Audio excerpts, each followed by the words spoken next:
It is D-Day in Ogun State and everything is set for the local government elections across the 20 local government areas.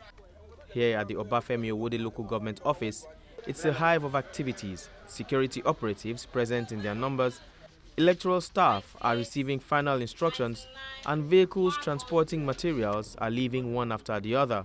However, there seems to be an issue. This is about 10:25 a.m. Elections should commence by 8 a.m. and we're still at the distribution center, the local government office here in Obafemi Awode local government, and materials are just being moved. I did mention that some people are just receiving instructions and information behind me. By 25 minutes past 10, that's 2 hours and 25 minutes behind time. The ripple effect of the late departure of materials from the local government center was evident at the polling units. Electoral materials arrived significantly late as many had predicted, much to the displeasure of the voters. As it debut, in Baton of Makwe, Katete debut 7. So I'm on the debut 7:25. Where 7 yet about my debut, one till and Rukoyen. Unta according to one she gate from Rara. One she gate in be 10:30 from wa. I wole, but I de joko. Ari, I want tea. Àwọn INEC àbáwọn kankan láti pé gbogbo ọ̀pọ̀lọpọ̀ ti bínú lọ àwọn èèyàn ti wá gan tán ti bínú lọ. Beyond the issue of lateness, other concerns were raised by certain aggrieved voters at this polling unit. Based on the the voters list that we have over 1,000 names. But then, to our dismay, we only got 100 pieces of ballot papers, and which is just about 10%, if not even less, to what we have in total, and that will may cause for a concern. Although residents of Ogun State complied with the no movement directive intended to allow them cast their votes, many polling units visited were sparsely populated, which was another source of concern.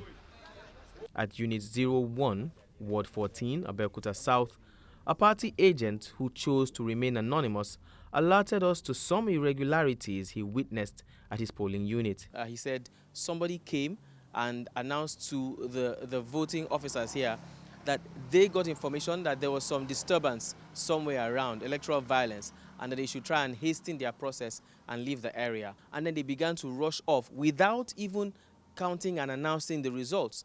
So this particular person who gave us information and some other party agents insisted that results be counted and be announced. Now, as if that was not enough, eventually after announcing the results, writing the results on the paper, they wrote it with pencil and not with ink. It wasn't all gloom and doom, however. In some units, voters reported that the process was smooth.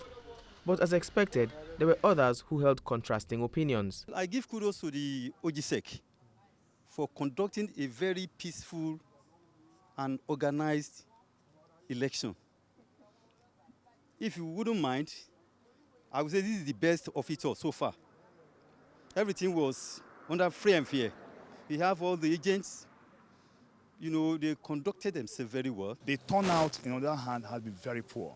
It's quite unfortunate. Nigerians complain about bad governance, bad government, things are not working. But they seem not to be taking the giant strive, to make things work in our society. As voting activities conclude and results are collated and counted, it is clear that the eventual winners have expectations to be met. The Electoral Commission must also address the challenges raised ahead of the next election.